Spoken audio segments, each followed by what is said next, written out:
Well, time for an update for you. New Mexico's governor, Michelle Lujan Grisham, is still trying to figure out where she will allow law-abiding citizens in her state to carry their guns, even those that have concealed pistol licenses. Her updated public health order now temporarily suspends firearms near playgrounds and parks in Albuquerque and surrounding counties. This comes after a federal judge imposed a temporary restraining order on her previous executive order, which restricted the carrying of firearms anywhere in Albuquerque and most of that county. Meanwhile, Joe Biden's bipartisan Safer Communities Act is attempting to change gun ownership norms for all Americans forever, and it's on its way to do that. The act signed last year prohibits federal funding for training in the use of a dangerous weapon, which ends funding for things like riflery and archery teams, shooting squads, or hunter safety classes. It also seeks to implement universal background checks on all gun purchases, even if I sell something to my friend or relative.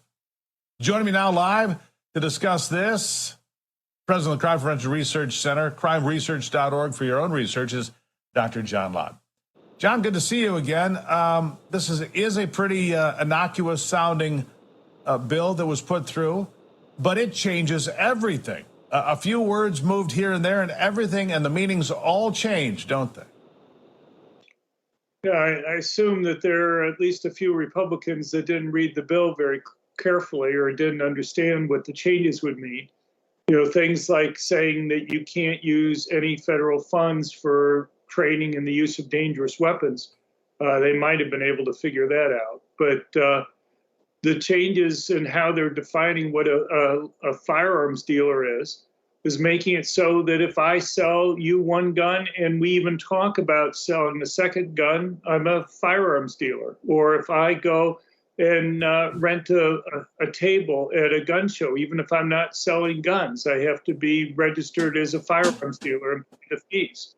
If I go and sell just one gun and keep a paper receipt for what I paid for the gun and how much I sold it for, just that one gun makes me a firearms dealer, and I have to go and pay the fees and register with the federal government.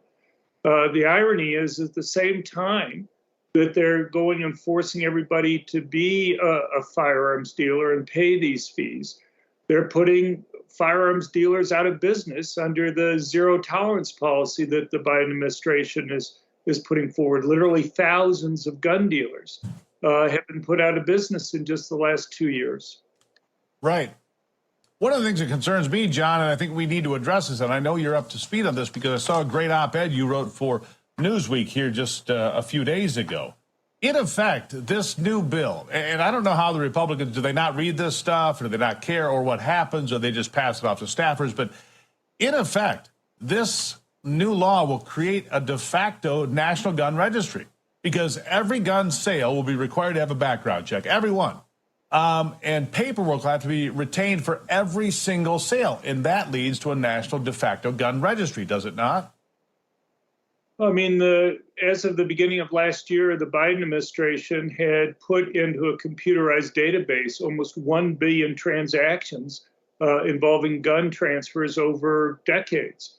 They didn't have everything up to date. They didn't have all the most recent transactions that had been occurring. But they've gone and put pressure on banks. Bank of America, for example, has turned over any credit card purchases that people have made for buying guns. And this change in what would be defined as a firearms dealer would allow them to get current information on all transfers of guns that would be occurring. So how do you reel that back in? I mean, here's the thing. You've got the banks dealing with the government. You've got social media. You've got all of these things working against legal, lawful gun owners in America.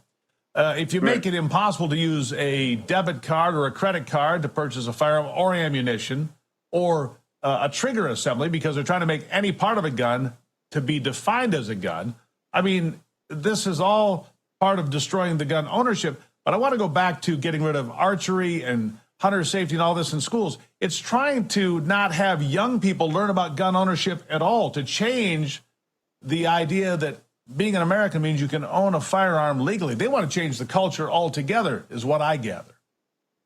Well, I think you're exactly right. I mean, look, And the problem with kids learning archery is what exactly? Is there a lot of murders that are occurring with bows and arrows in the country? I haven't heard of any. I haven't heard of any mass killings with bows and arrows or anything that's going on. And the idea of getting rid of hunter safety classes, the point of that is what? That's going to improve safety. Exactly how? So I think what they look at is they see that kids that are involved in hunting, the kids are involved on things like riflery teams, because I don't know any problems that have been occurring with kids that have been on riflery teams. Never. That those people are more likely to own guns later in life. And so they're just trying to make it difficult for kids to begin to learn about these things. Yeah, and I think that the elimination of hunter safety might be in line with some of the other things being pushed globally, which is, stop consuming red meat. This is all part of it. If you never learn to hunt, you never learn how to go, shoot a deer, shoot an elk, whatever. It's all part and parcel to the same move towards government handouts, government control, and all of these things playing together from where I stand. John, I'll give you the last word.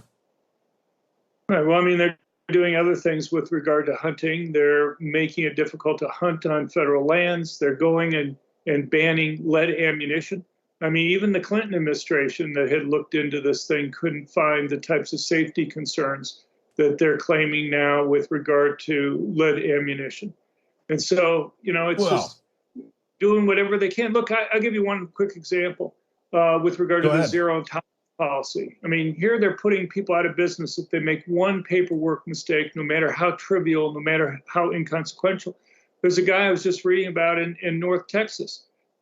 He 16 and 15 years ago, he had made tiny paperwork mistakes on 2 different forms.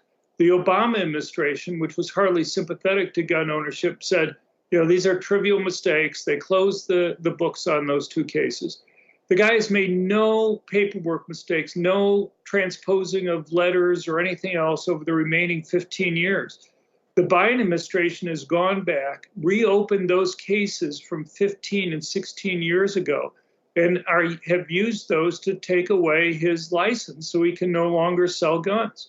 Right. It is the war on gun ownership, John. It is. And it's the war on self-sufficiency as well. Because the last thing I'll leave the folks with, it's not just forbidding the use of lead ammunition on federal land. It's forbidding the use of lead fishing equipment, sinkers, or anything else that has lead in it. That's also being banned on federal land. No self-sufficiency allowed. John Lott, we have to leave it there, sir. Thank you as always. Thank you very much.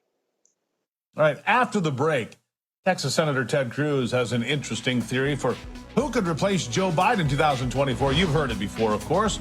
Michelle Obama. That story and more coming up next on ABL.